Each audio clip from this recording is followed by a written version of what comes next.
Good afternoon and welcome to WEFM's Midday News, brought to you with the kind compliments of Court St. Vincent Limited. It's the most wonderful time of the year. Of course, it's the countdown to the most wonderful time of the year. With our 12 days of Christmas giveaway. Beginning December 12th, shop every day at Court for discounts and big deals. Get your Christmas started this week with up to 40% off. Trade-in deals on all furniture, including Ashley and mattresses. Plus, join us this weekend for customer appreciation days where you can pick your discount and get a chance to win your purchase free. No cash, no problem. Hey, with Court's ready finance and pay nothing until March 2023. This offer is good for limited time only and conditions apply. Court, bring it value home. The most wonderful time of the year. Welcome back to WEFM's Midday News, brought to you with the kind compliments of Court St. Vincent Limited. I am your presenter, Rajiv Providence. First, on the local scene, the now famous 9 Nights of Light celebrated at the St. Vincent Botanical Gardens each year during the Vincentian Christmas festivities had its 2022 launch last night, Thursday, December 15th. Present at the launch was Minister of Tourism, Civil Aviation, Sustainable Development and Culture, Carlos James, who applauded those responsible for making 9 Nights of Light a reality. We hear more from Minister James. Here at Botanic Gardens, the National Parks, Rivers and Beaches Authority, its chairman, board, and its management team, as well as all of the hard-working people who every day turn up to work at these gardens, they've decided to put on this amazing spectacle here for you, the people of St. Vincent and the Grenadines. And I want to applaud them for that magnificent work that they continue to do.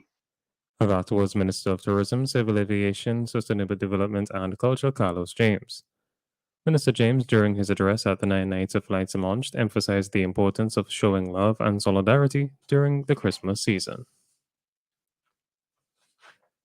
Opposition Senator Siobhan John, during the recent sitting of House of Assembly, raised concern about the environmental impact of the burning of tires at Rabaca as a means of disposal.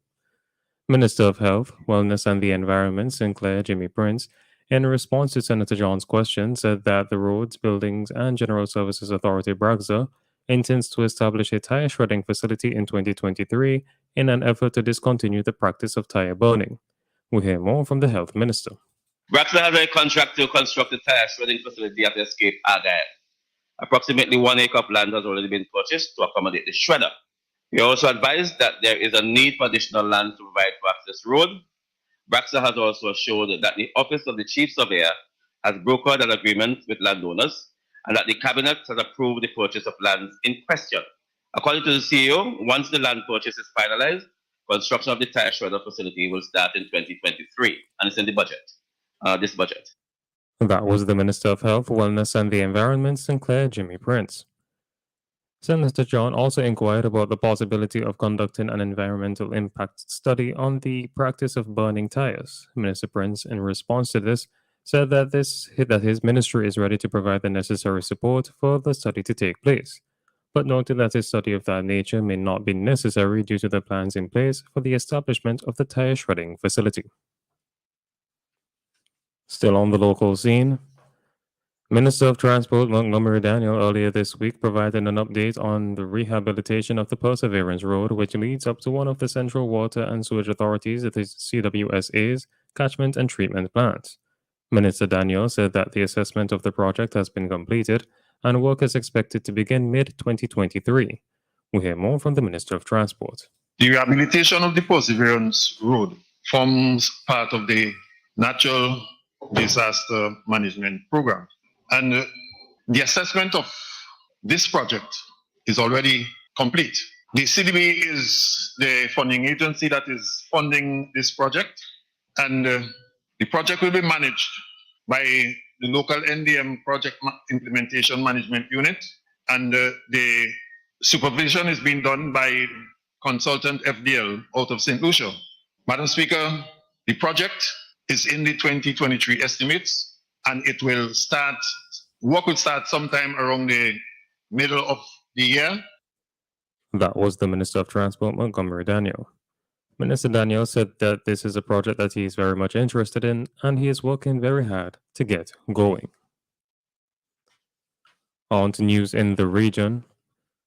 The man who attacked a presidential guard in Guyana and opened fire outside the gates of State House on Thursday morning has been identified as a Nigerian national. However, lawmen are still trying to determine the motive for his attack that led to the policeman identified as Tilam Pereira nursing serious stab wounds, and one local report quoted a source in the Guyana police force stating that a request has been dispatched to the International Criminal Police Organization Interpol for more information on the Nigerian. Reports indicate that the man last worked at a cleaning company. He remains hospitalized with serious injuries along with Pereira, who he stabbed 5 times in the neck and body. According to a statement from the GPF, the Nigerian national turned up at the Southeastern Guard hut at State House, President Irfan Ali's official residence, around 7:30 a.m. and confronted the security detail there, telling them, "I want the president." Jamaican Prime Minister Andrew Holness says at the current rate of road traffic fatalities on the nation's roads, Jamaica is now facing a road traffic crisis. Noting that the United Nations General Assembly, the UNGA, proclaimed that 2021 to 2030, the decade of action for road safety, under which the aim is to prevent at least 50% of road traffic death and injuries by 2030. Holness said it is clear that if things continue as they are, Jamaica is at risk of missing the target and possibly doubling its current rate of road traffic deaths. He noted that in 2021, there were 487 road fatalities, representing the highest number of Jamaicans who have died through crashes in the last decade. Holness said road crashes have significant personal and economic impacts on families, and the implications, both personal and financial, carry long into the future, with families dealing with the terrible pain and financial losses that come with the sudden and untimely loss of their loved ones, including breadwinners. On the international scene, the EU has threatened Twitter owner Elon Musk with sanctions after several journalists covering the company had their accounts abruptly suspended. Reporters for the New York Times, CNN, and the Washington Post were among those locked out of their accounts. EU Commissioner Vera Jourova warned that the EU's Digital Services Act requires the respect of media freedom. Elon Musk should be aware of that there are red lines and sanctions soon, she tweeted. She said news about arbitrary suspension of journalists on Twitter is worrying. The EU's Digital Services Act requires respect of media freedom and fundamental rights. This is reinforced under our Media Freedom Act. Mr. Musk tweeted that accounts which he claimed engaged in doxing, a term to describe the release of private information online about individuals, receive a temporary 7-day suspension. Same doxing rules apply to journalists as to everyone else, he tweeted. A Twitter spokeswoman earlier told tech website The Verge that the ban was related to the live sharing of location data. Mr. Musk took control of Twitter in October in a $44 billion deal. And finally, in sports, Argentina captain Lionel Messi has called Julian Alvarez spectacular and extraordinary after the 22-year-old's double against Croatia helped them into the World Cup final. Manchester City's Alvarez took his goal tally to 4, one behind joint top scorers Messi and Kylian Mbappe. Nobody imagined Julian would have the participation and importance he has shown, said Messi. The help he has given us has been absolutely spectacular. Messi, 35, has dominated the headlines in Qatar with a string of starring performances in what he has confirmed is his 5th and final World Cup. This has been WEFM's Midday News. I have been your presenter, Rajiv Providence. Join us again at 3 p.m. for WEFM's 3 p.m. News. WEFM's Midday News is brought to you with the kind compliments of Quartz St. Vincent Limited.